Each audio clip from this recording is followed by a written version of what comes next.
So it's my pleasure to introduce Dr. Sheldon Benjamin, Professor of Psychiatry, former interim department chair and former vice chair of education, and currently the chief of Neuropsychiatry, who will introduce today's speaker.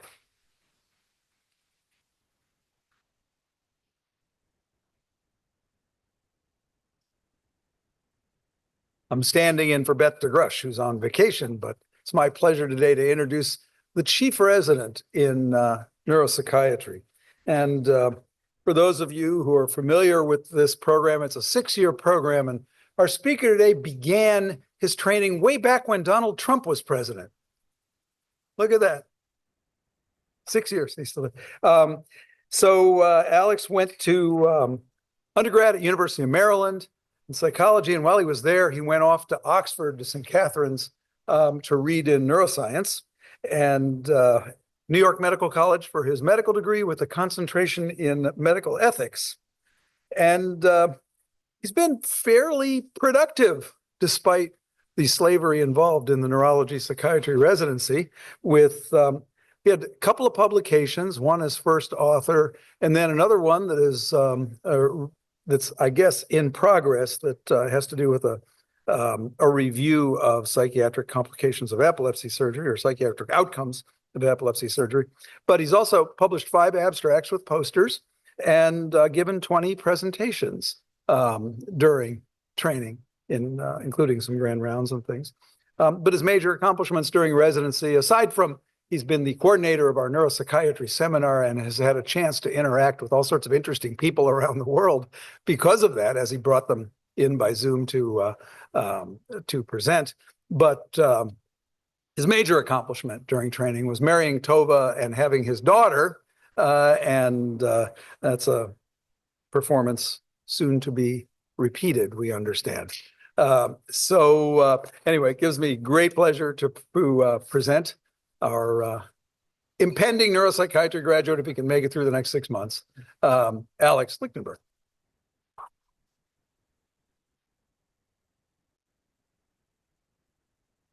Hey, thank you for the introduction. I'm only getting married. I've only been married once. So. The other one. Yeah, exactly. Yeah.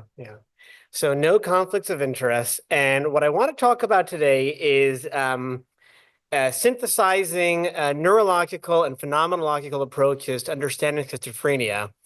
And I think it's important because, reading about schizophrenia is such a huge part of and a big area of interest of mine in psychiatry residency, and reading about it from the perspective of neuroscientists and from the perspective of phenomenologists, there's a remarkable degree of convergence in how psychosis and schizophrenia is understood.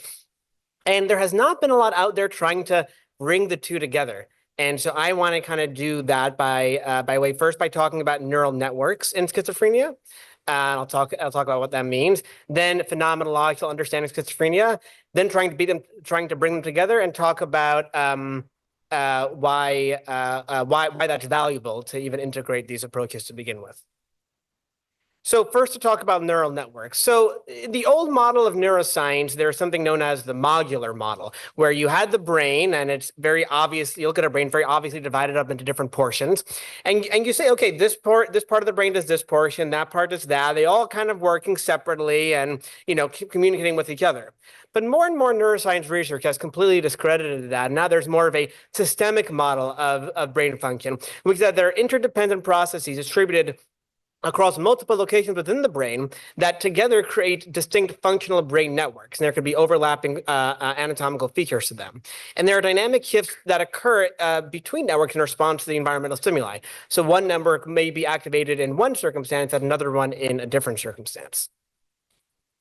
So this leads to the so-called triple network model of psychopathology, which posits that any disruption to one of the so-called 3 canonical neural networks can cause a variety of psychopathological processes. And I'll go into each one of these in a little bit of detail. First is the default mode network. This is active, as the name kind of implies. It's the default when we're not engaged in tasks. And one important function that it promotes is something known as theory of mind, which I'll talk more about in this lecture, which is implicated basically in understanding the intentions of other people. Then there is a frontoparietal network, so-called because of its predominant location, but also known by its functional name as the central executive network. And as you may imagine, this is a network involved in attention, working memory, goal-directed behavior, and just whenever we're involved in cognitive effort. And it is anti-correlated with the default mode network, meaning when the frontoparietal network is active, the default mode network is relatively inactive, and vice versa. So what controls the switching? Who says which one is active or not? So the control switch is located in the salience network. And the core anatomical loci of the salience network are the anterior cingulate cortex, the insula, and that's a really important part I'll talk about in some detail, and the amygdala. And it can be thought about as the gatekeeper for executive control. So this is a nice schema of how it looks in practice. You have the default mode network on the one hand. It's more involved in self-referential, kind of more reflective processes. And then there's the frontoparietal network involved in attentional control processes on the other side. And the salience network is involved in dynamic switching between the two. And the pinnacle of the salience network is the, can you see? Yeah, is the anterior portion of the insula, which receives a lot of important inputs from the dorsal portion of the anterior cingulate cortex and the posterior portion of the insula. So to talk about the insula in some more detail, it can be divided up into three functional and anatomical components. There's the posterior insula, which processes sensory motor input. Then there's the anterior insula, which can be divided up into ventral and dorsal portions. The ventral portion processes affective and limbic input and connects with the default mode network. And the dorsal portion is involved in higher level cognition and attention, and that connects with the frontoparietal network. And pay close attention to this anterior portion, because that's going to be really important for understanding neuroscientifically our sense of being ourselves and being present in the world. So the function of the insula can be described as follows, that it integrates sensory processes and goals to form a coherent experience of the self.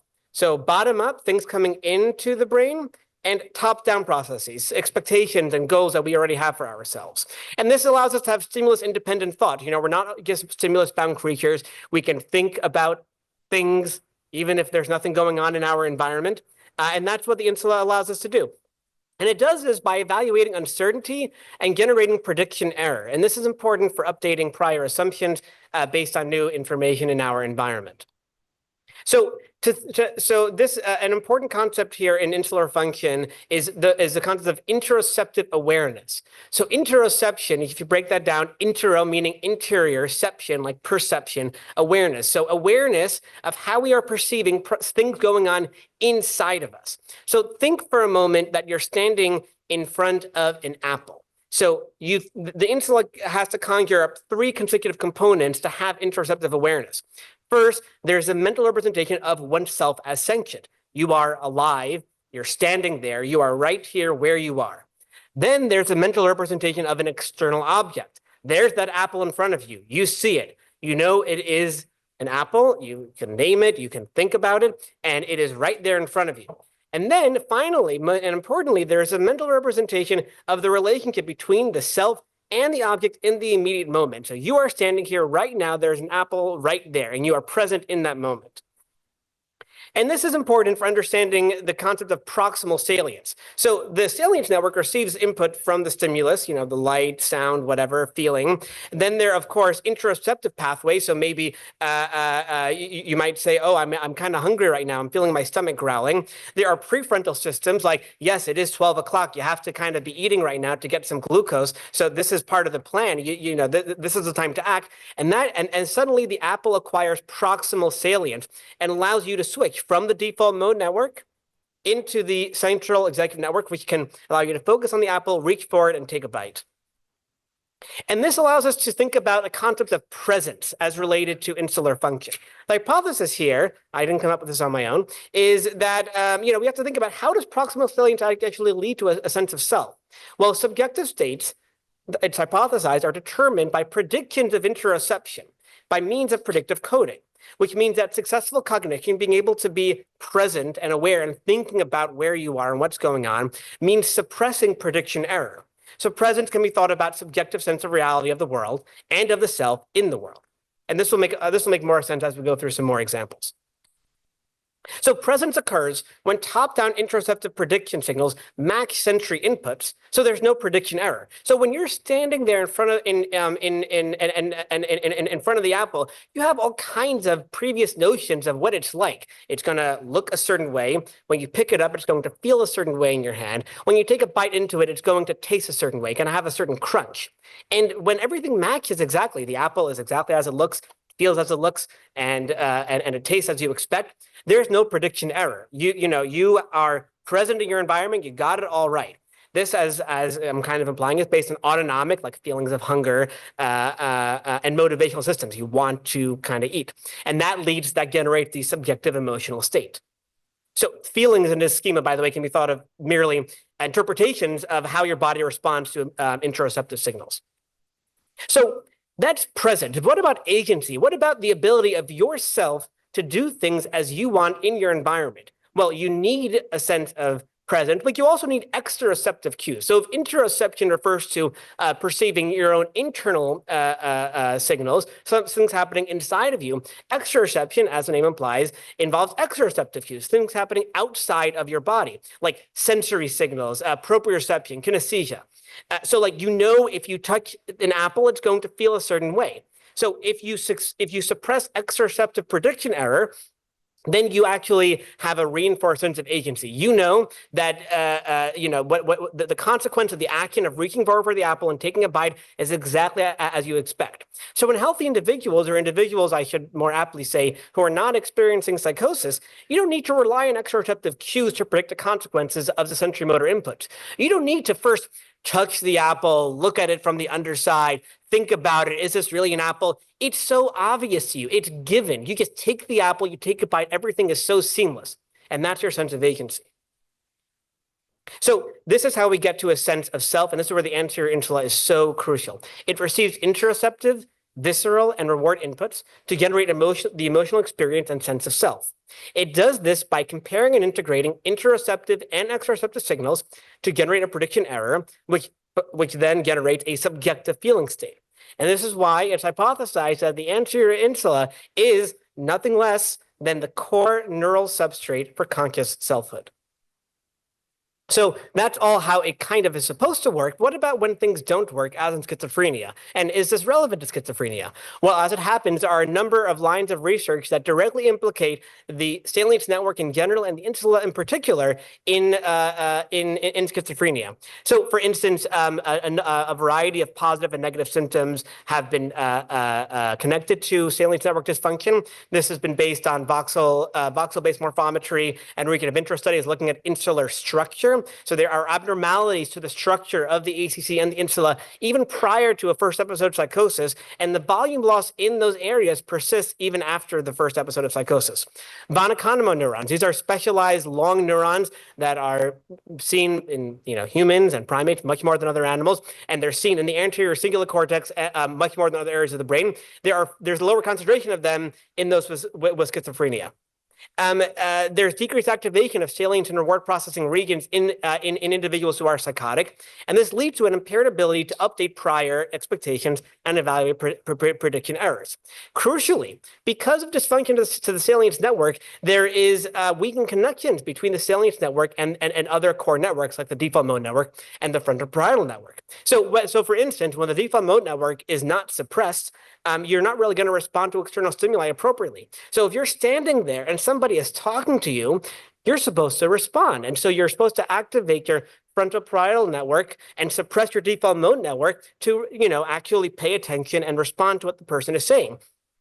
But when the salience network isn't working as well, the default mode network won't be suppressed and the frontoparietal network won't be engaged. So this can lead to decreased responsiveness, withdrawal from the world, and poor attention to reality in general. And under the schema, hallucinations themselves, thinking that something is coming from not you, but is inside of you, but other people don't perceive it, can be understood as inappropriate proximate salience for internally generated stimuli. So you think that something coming from inside you is super important, but and acquires its kind of own agency separate from you, but actually it does not. So I want to talk a little bit about the psychotic prodrome, because I think this is a really key area to understanding neurologically and later phenomenologically the development of psychosis. So depersonalization refers to the phenomenon that the world is kind of as if. Objects feel distant. The reality itself feels kind of strange and unreal. And depersonalization symptoms are very common in the psychotic prodrome in those who later develop schizophrenia. And interestingly, in those who have depersonalization disorder and who do not have schizophrenia, they too have diminished anterior insular activity because of an imprecise interceptive prediction signals. And some researchers have used this term, the delusional mood, to describe this prodromal period before the onset of the first break psychosis. And during this mood, sensory inputs, new information, they're not properly processed by the salience network. This leads to pervasive anxiety and uncertainty. And because you can't really predict what's going to happen. You have the apple, but is it really an apple? Is this really going to taste the way I think it is? And so suddenly irrelevant stimuli are more likely to become salient because you don't know what's going to happen. You can't update your priors, and so delusions like you may form to make sense of your new perception of reality become reinforced. And because of dysfunctional switching between core networks, this leads to a variety of cognitive deficits. And this is really important to note because cognitive deficits often appear years before the first psychotic episode, and has even led some researchers to describe schizophrenia as primarily a disorder of cognition.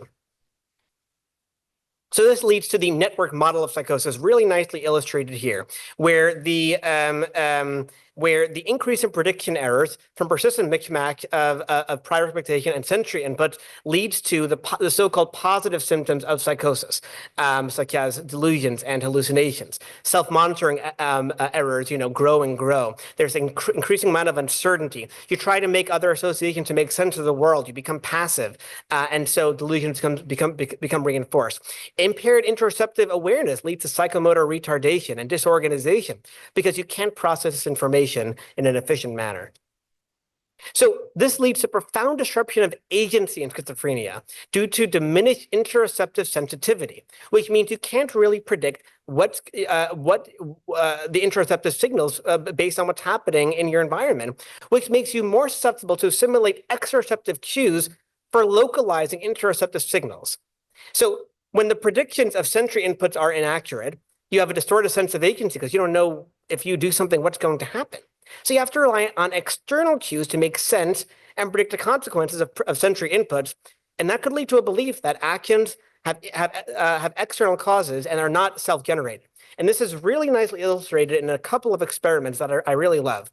One is the rubber hand illusion. People may have heard about this one. You can see here the experimenter, you can just see kind of the back of their head, and this is the subject. So over here on the left, there's a rubber hand, and this is the subject's actual hand. And the experimenter is brushing the rubber hand and their actual hand simultaneously. And the illusion is such that you can't really, the box is set up in a way that you can't really see your actual hand. And the illusion is such that you start to think that your hand is the rubber hand, and you feel the rubber hand being simulated, not your actual hand. And so researchers, so this illusion has been well known, and researchers looked into how this connects to interoceptive sensitivity, which is operationalized as heartbeat perception. So the more sensitive you are to interoception, the better you are at perceiving your own heartbeat.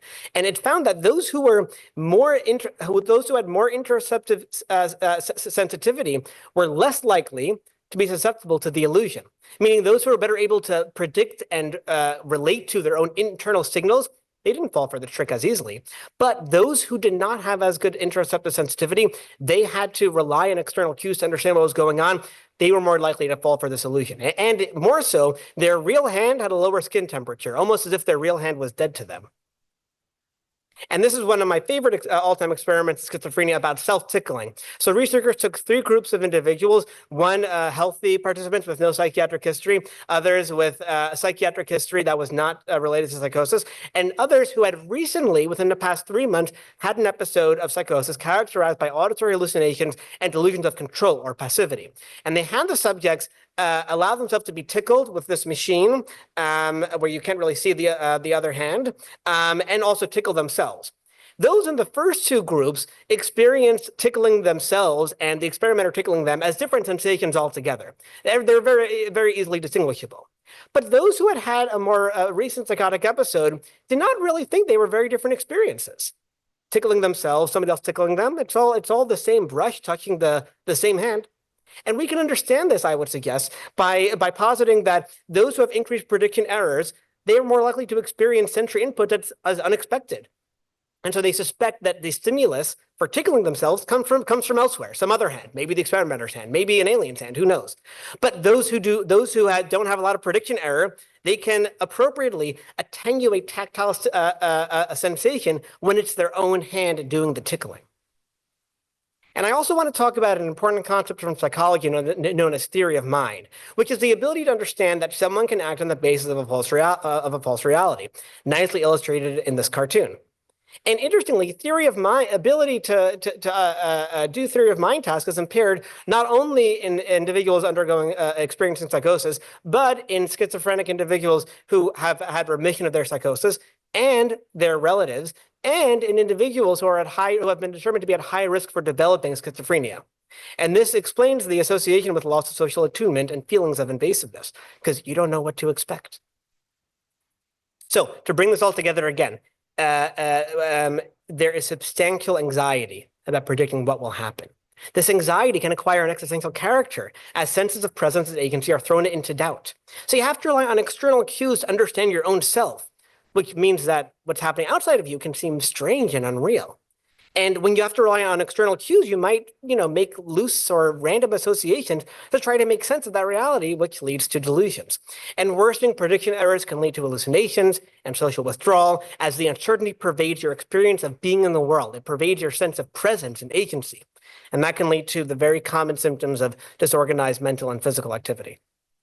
This leads to the aberrant salience hypothesis of psychosis that the deficits in processing of novel stimuli lead to the negative symptoms of schizophrenia, and the misattribution of salience to neutral stimuli leads to the so-called positive symptoms. So that was all the neuroscientific overview. Now I want to shift gears and talk about the phenomenology of psychosis. And I want you all to pay attention to how similar a lot of the language is, which of course I've deliberately set it up that way. So what is phenomenology in a psychiatric context? So there are a couple of definitions I like to use. One is it's the study of trying to understand the pervasive structural alterations in patients' subjective experience, which is to say, to understand what it is like to have a symptom.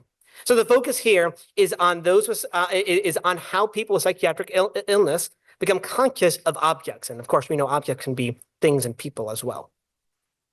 So this can be a really helpful and I think underutilized kind of framework, because when we have an experience, forget about people who are psychotic, our experience is given to us. It's obvious to us, but to somebody else, it's not at all. But with a phenomenological understanding, you as a clinician can try to take a peek at what is otherwise manifest and given to the individual's experience. And it can also provide coherence, external coherence to the experience. So when you see someone acting out, you can use a kind of synchronic or static phenomenological approach, which can demonstrate that someone's behavior, phenotypic expression, matches and is complementary to their internal experience. And diachronically or genetically, using the old sense of that term, you can use a phenomenological framework to chart the development of one's experience over time and try to understand how one arrived at their perception of the world. So to a phenomenologist, there are basically, you can think of this selfness as consisting of two levels here. There's the pre-reflective minimal self, also called ipseity, or the minimal self. This is kind of the idea that I exist without thinking. You're asleep, you're daydreaming, you're not always thinking, but you're there. And this is such an obvious and baseline level of selfness that it saturates all subjective experience. It's the feeling of inhabiting a living body in this world. It's a first-person givenness of experience. And from there, once this is established, you can have a sense of yourself in a social world, emerging from ongoing dialoguing with other people. And this is our narrative self or our reflective self. So there are you can think of selfness as consisting of 5 basic components. The pre-reflective self that I've just discussed, a sense of presence, being absorbed in your own activities in the world filled with objects and people and things. Corporeality, that you are in your own body. a stream of consciousness, that there's a, kind of a train of thought, a constant QQ train of thoughts always going on, and that they're coming from inside you. They're your own thoughts, And then there's self-demarcation, this idea that you are in your own body and other objects are external to you, whether that's the apple or the other person standing in front of you. But in schizophrenia, each one of these components of selfhood is radically disturbed. From a pre-reflective standpoint, there's an unstable sense of givenness of the self itself. Your self is not something to be taken for granted. It's always questioned. There's self-alienation. Your sense of self no longer saturates experience. There's a disturbance of corporeality. There's this disconnect between the subjective and bodily experiences. Your body's doing one thing and you're something separate from that. Your body is seen as a separate object, not even inhabited by yourself, but maybe by other malevolent forces. Stream of consciousness is disturbed. There's a disconnect that your mental content may not be internally generated. Maybe it's coming from elsewhere. Maybe it was planted by somebody else or some other entity. Thoughts can take on their own identity. And finally, there's a disturbance of self-demarcation. You can't distinguish yourself from non-self. There's this fear. There's this possibility you can merge with and be engulfed by other objects or people. So I want to jump ahead and kind of give this a concrete illustration in the context of delusions. So classically, canonically, you might say, in the DSM-5, I just copied and pasted the TR one, but it's been in a few DSMs already, that delusions are defined as fixed beliefs that are not amenable to change in light of conflicting evidence. But to a phenomenologist, this is a woefully inadequate and even inaccurate definition of what a delusion really is.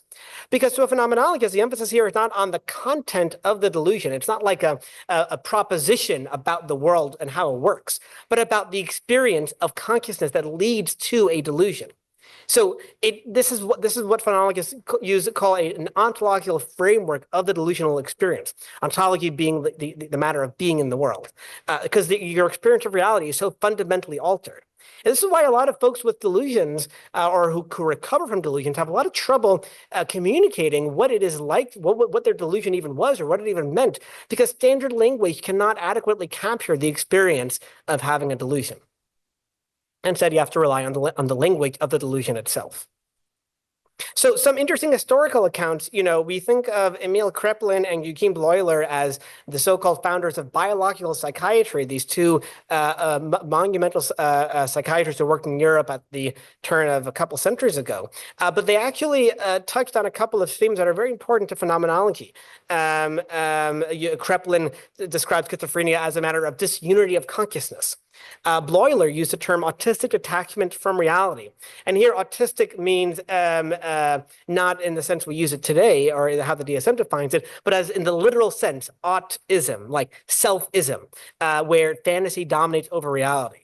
And I want to highlight the work of a couple of other more recent phenomenologists. There's Carl Jaspers, who could be called the father of psychiatric phenomenology. He came up with the mental status exam that we still use. And he really nicely said that to someone with schizophrenia, cogito ergo sum, that famous Latin phrase René Descartes coined, that I think, therefore I am, that's no longer a valid assumption for those with schizophrenia because they are estranged from themselves.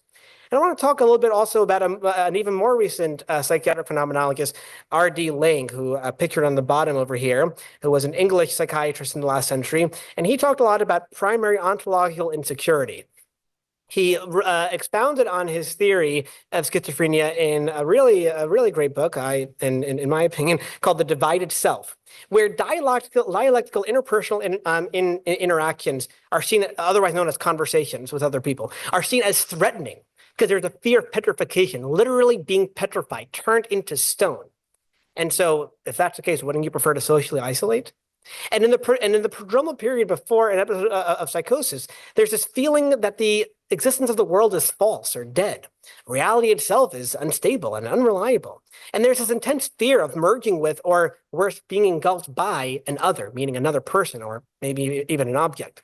And, for those who know some Greek mythology, this may remind you of Medusa's stare, where Medusa stares at you and you become petrified, you turn into stone. So the gaze of another person is seen as a threatening, objectifying presence. So what do you do in that situation? Well, as to counteract the threat of petrification from an other, you can preemptively petrify them. So in order to prevent themselves from being petrified and being objectified, the person with schizophrenia, or before it's labeled as such, will start to objectify and petrify other people. They deny the subjectivity of others as a way to resist their own objectification. To use some language we used earlier, we might say that they don't have their own theory of mind very well because of these intense fears. So phenomenologists have coined two terms as the core components of all of the altered self and schizophrenia: hyperreflexivity and diminished self-affection. In hyperreflexivity, normal objects become objectified. Things that are tacit or normally subsalient become pathologically salient, like you start to breathe and you become hyper-aware, hyper-reflexive of your own breathing. This has been called like a heightened awareness of aspects of your own experience. And complementarily, there's also this notion of diminished self-affection, where you lose your sense of yourself as a unified, vital subject. As you might imagine, this could lead to symptoms of passivity and depersonalization. There's a decreased sense of your own self as your subject of awareness. Like, you're not really aware, something else is going on. I don't know what's going on. So you start to be unable, you can't just assume that non-feeling aspects of being are consecutive of your own selfhood. So you become hyper-aware of your own breathing, and you start to think, what is that sound? What is that sensation? Is that even me breathing? Is that a machine making a noise? Like, who knows what's going on? These two concepts are a crucial part of the abseiety hyperreflexivity model of schizophrenia, where distortions of hyperreflexivity and diminished self-awareness lead to a decreased grasp of reality. There's no common sense in the most literal, basic understanding of that term. Common meaning referring to other people, sense meaning having meaning, because you cannot share meaning with others because you can't generate your own meaning and you can't really understand the meaning of other people. And as you might imagine, this makes it quite difficult to follow the norms of interpersonal interactions. So as a result, you can think of the schizophrenia as a disorder of social functioning. One's experience of the world is quite anomalous. And there's some evidence that this experience of the world as anomalous can actually be a trait feature. And a lot of the psychotic symptoms can result from this disturbance. And funnily enough, too, and I did not make this up, phenomenologists, too, also use the term delusional mood. And they describe the delusional mood, that psychotic prodrome, as a tense, almost suggestive, surreal feeling before the onset of the delusion. Ordinary objects suddenly become extraordinarily laden with a lot of meaning and associations. A lot of emotions can be involved in this. People can feel anxious, depressed, but sometimes even excited or manic with all these associations and new experiences that they're experiencing. And this is happening as the individual is looking for clues to explain their new way of experiencing the world. This leads to an existential reorientation.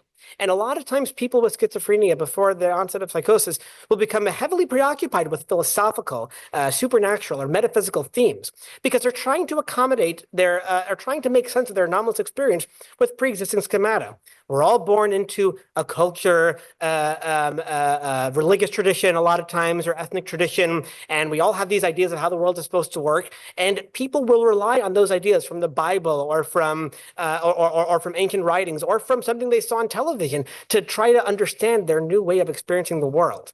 And so just to emphasize this more, this is not merely a matter of their beliefs changing, that they thought the world was one way, now they believe something different. Their experience of the world is fundamentally shifting. This leads to a moment of epiphany. So epiphany refers to something beyond, like a supernatural being becoming apparent. Epiphany refers to the moment of revelation when the delusion takes form. And you can think of it happening as follows. You think of the world as false. So if the world is false, that leads to a lot of hyperreflexivity. Everything is kind of strange. You're not really engaged in a lot of spontaneous activity because you're so reflexive. And this leads to more of an autistic posture, again, in that kind of original sense of the word autistic. And you become unable to step outside of your own self-consciousness and recognize just how egocentric your experience of the world is becoming. Everything becomes about you. And also, you are a passive victim of the world because you can't generate your own meaning. And this is why two of the most common themes in a lot of these delusions are paranoia and grandiosity. So taking some components from a really nice tool called the EASE, Examination of Anomalous Self-Experience exam, which has 4 domains. There's a disturbance to cognition and stream of consciousness, hyperreflexivity of one's own thoughts and thinking. That can lead to hallucinations. Disturbance of self-awareness and presence, feeling like you are an object, like your body is not even yours. Diminished self-awareness. It's estrangement from your own body. That can lead, people with schizophrenia will often complain of all sorts of strange bodily experiences. And there's a disturbance to demarcation. They can't tell which thoughts are their own and which are externally generated. And this is how paranoid delusions in particular can develop. Because when one has an uncanny experience of other objects, you can start to feel that those objects are not real. They're actually manufactured. And it's not a great leap from there to imagine that there's a conspiracy against you as a result. And this can actually help make sense of this anomalous experience. But of course, the cost here is that the delusion is reinforced, and the senses of self-alienation and self-deprecation are even further reinforced. So now I want to try to bring these two together, as some of you may already have been doing in your own heads. So when we think about the schizophrenic prodrome, we can use language from neurology, from neuroscience, we can use language from phenomenology. When the apple is in front of you, for instance, to go back to that example, you can't always be sure that it's not that it's an apple, or that it's an apple that's safe for eating. You can't trust the person who left it there. Neurologically, we might say that the individual is remaining in the default mode network. They have poor predictive coding. They don't know what's going to happen when they see the apple or when they pick it up. Phenomenologically, we might say that the apple just seems weird. It might be part of a conspiracy, and it may not be a regular apple altogether. This led me to an interesting paper by Peter Little, a psychiatric researcher in England, who wrote a nice paper on the what he termed the core deficits of schizophrenia, which are not cognitive impairment, he argues, or hallucinations or delusions, but rather disorganized thought and mental impoverishment. And he notes that interpersonal deficits often predict a conversion to from schizotypal personality disorder to a psychotic disorder. And I just want to quote him at length from this paper, because he arrives at this conclusion by a close reading of Kreppel and Bloiler, where he argues that both of them recognize, at least implicitly, that the core problem transcends deficits in any one domain, not a matter of perception or cognition or this or that, and consists instead of the impaired ability to initiate and coordinate mental activity. Effective function of the brain, and therefore of the mind, requires integration between specialized molecules mediated by a network of neural connections. And disruption to the integration of mental activity is how we get these core deficits. So using language we used earlier, we might say that using this concept that schizophrenia is a matter of disturbed salience. Using phenomenological language, you might say that there's a disturbance to sense of self or a generative disorder. So when the state of the world as perceived by ourselves, that's grasped by a kind of a fine-tuning of predicting errors from bottom-up and top-down processes. We're all learning as we grow up, from infancy to young adulthood, when schizophrenia often develops. And we have to be able to suppress prediction error in order to adapt to new sensory inputs. We have to be able to recognize that the goals and intentions of other people via our own ability to engage in theory of mind. But this requires a foundational model of oneself and one's position in a social context. But if your sense of self and theory of mind is disrupted, social interactions can become less predictable and even threatening. So this is my attempt to sort of put this all in schema, because it can't be taken seriously if you don't put words in boxes and have arrows connect them. So early alterations to the salience network, especially the insula, the anterior insula in particular, and the ACC, lead to an impaired ability to synthesize external information and internal information, I should add, and suppress prediction errors, which leads to an altered perception of oneself. This leads to one's experience in the world becoming anomalous, seeing threats everywhere, which, as you may imagine, leads to ontological insecurity, pervasive anxiety, a delusional mood, which leads to the cardinal symptoms of schizophrenia. So now I want to talk about why it's important, or how we can actually integrate these things, practice what I preach. So I want to first go back to phenomenology, but also to biological psychiatry, and use a term actually coined by Eugene Bloiler called double bookkeeping. And this refers to the kind of interesting phenomenon that a lot of us have recognized, where someone can believe in a delusion, but also act as if they're in a non-delusional world. And this is because the phenomenologists would argue that the delusional reality is in a different ontological domain from everyday reality. This is why it's difficult to communicate that reality. And different kinds of reality can exist on different tracks of consciousness. And I'll kind of explain what that means. So we all are able to imagine things. We all have imaginations, right? So when we imagine something, the imagined reality is given to us whole, without doubt. It's self-evident, non-falsifiable. It's there in your mind's eye. It's just all there, planned out. And initially, a delusion is entirely in this imaginary realm. So someone can think that, they're God or Jesus, but they do regular, everyday things because primacy is because what they really care about, it's like, yes, I go to the bathroom, I sweep the floor, but what I really care about is this imaginary realm where I am God. And objective reality and one prefers to actually stay in the imaginary realm because the objective reality around them is scary and is certainly to be avoided. So non-psychotic individuals we're able to subordinate the imaginary realm, subordinate the notion that we're being in a dream. Although for an imagination or for a dream to really feel real, we have to be able to suspend disbelief. We have to be able to have an incomplete suspension of disbelief to some degree. But to someone with schizophrenia, their experience of reality is disturbed to the point that the imaginary becomes primary. This connects to the autistic posture I discussed earlier, where the internal subjective role is given as much weight, if not more weight, than the external objective reality. So those of us without psychosis, and I kind of like this phrase a lot, so I put it in quotes, we can sojourn the imaginary. We can visit on a trip when we're daydreaming or something. But those with psychosis, they don't share that common sense. They're uncertain of shared reality. They find it threatening. So this is how delusions can persist, because they're not falsifiable belief propositions. But these delusions, as we hear them from someone with psychosis, exist in a realm where the regular rules of reality don't even apply. So I would like to suggest, in conclusion, the term clinical double bookkeeping, where we need to be able to keep in mind both the neuroscientific, both the neurological processes and what's happening phenomenologically to the patient. We, as clinicians caring for those with schizophrenia, have to be able to sojourn on both levels and see them as complementary. So when one has a neurological approach, there's a risk that can reify objectification of the patient. If we just focus on the neurology, the patient themselves will just feel that they're nothing more than their brain. So we need to be able to understand their subjective experience. But if all we do is think about their experience, we actually might be reifying and reinforcing the autistic posture we want to draw out. We want that we want to take the schizophrenic out of. So we need a kind of external reality to ground them in. And in this way, I hope that psychosis can not only be comprehended, but also apprehended. And we can realize, as we should always, our patients are not so dissimilar from ourselves.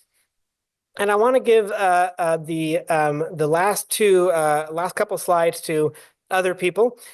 First is Hannah Arendt. She was a thinker in the 20th century. She's certainly not a psychiatrist, but not a phenomenologist exactly, but she was a student of phenomenology. Actually, Kari Jaspers was one of her professors in Germany before the war. And she wrote in The Human Condition, another book I'd recommend, that the objectivity of the world, its object or thing character, and the human condition supplement each other. Because human existence is conditioned existence. It'd be impossible without things. And things would be a heap of unrelated articles, a non-world, if they were not conditioners of human existence. Meaning we need things, we need material reality to make a world for ourselves, for our society, and be grounded in nature. But those materials are nothing if not us humans, to make a world out of. So too, I want to suggest we can't sacrifice either approach. Our brains are meaningless tissue without a psyche, without a presence, a person there, a self there. And of course, as we know, the psyche is conditioned on embodiment within the brain. And I want to give the actual last word to R.D. Laing, who, this is from a review of The Divide itself. He wrote in his autobiography, Wisdom, Madness, and Folly, that he remembers a social worker who reproached him as saying, "Dr. Laing, I'm told you allow your schizophrenic patients to talk to you." And I would hope that we are all, we can all merit and be worthy of such reproachment. So these are my references. I want to give special shout out to Dr. Carroll, who I think of as our in-house phenomenologist and gave me a lot of important feedback on this, and my uncle, a psychiatrist in Jerusalem, Pesach Lichtenberg, who first alerted me to the works of R.D. Laing, and I think really personifies and exemplifies this integration.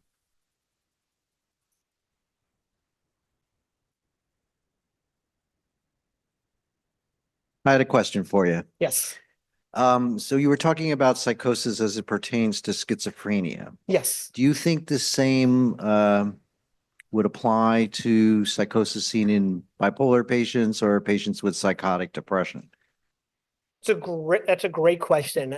There is some research neuroscientifically that the same processes are not active in affective psychosis and manic, like manic or depressive psychosis. Phenomenologically, I don't know if there's enough research to say definitively.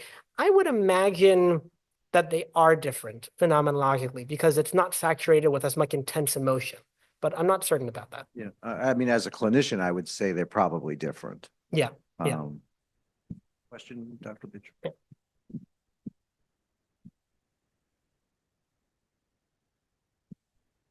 Thanks very much. It's been a while since we've had somebody lead us on a complex thought experiment, and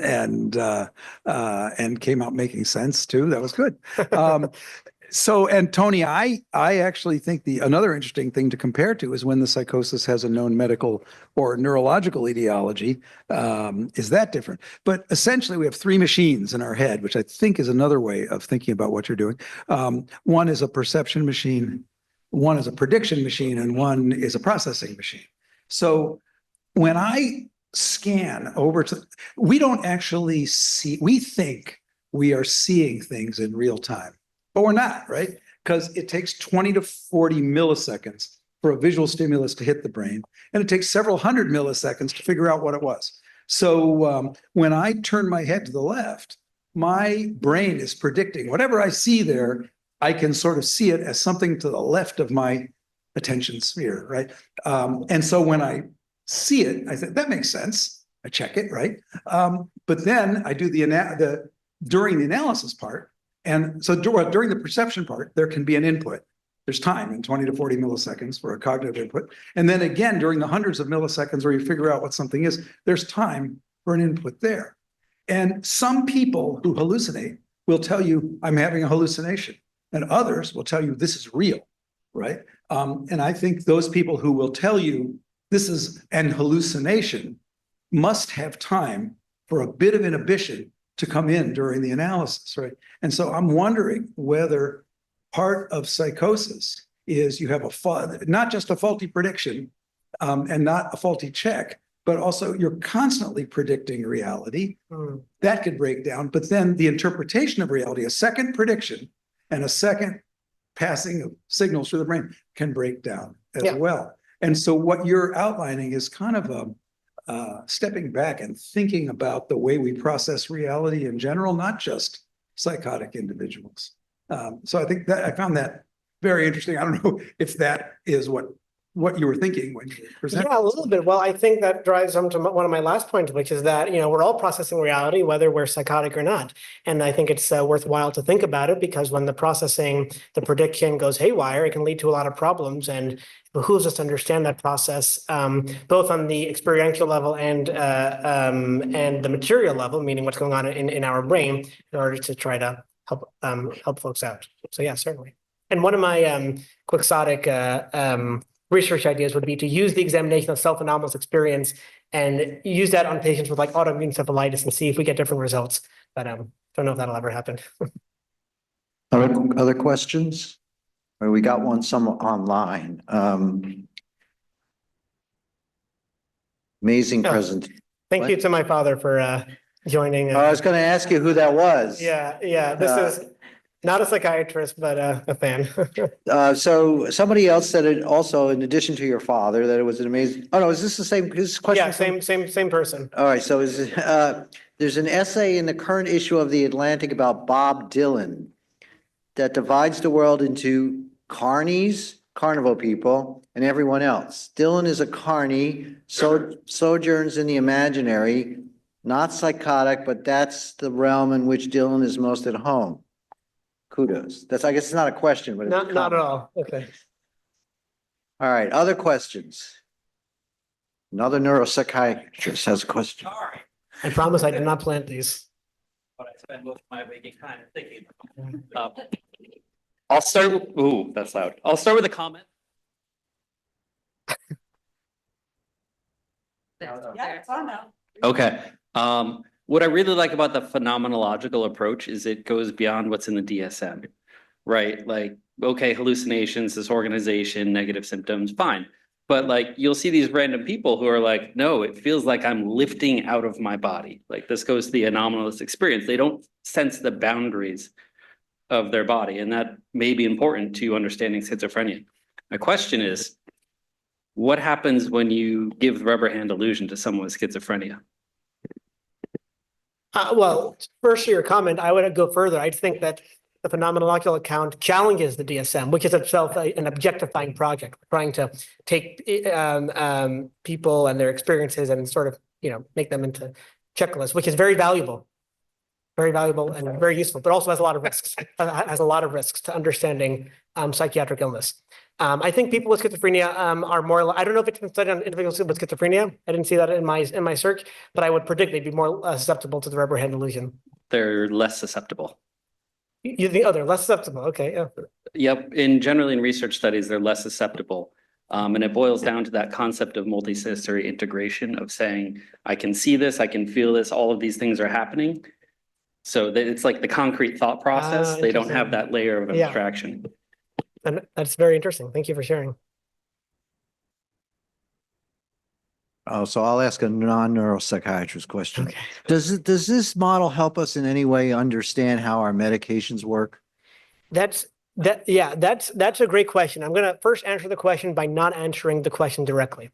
There are some interesting implications of this for non-pharmacologic interventions. So a widely used intervention is cognitive behavioral therapy for psychosis. That can be really valuable, has a lot of evidence for it. But early on, some have argued, phenomenologists have argued in the psychotic break, it might actually be risky to use a cognitive behavioral method because it is an objectifying method. You imagine your thoughts as being separate from you, and you imagine your actions as being things worthy of analysis and taking a step out of. That may not be the best idea for every psychotic individual, especially in acute stages. And there's some research on using alternative psychological, non-pharmacological interventions based on these phenomenological understandings.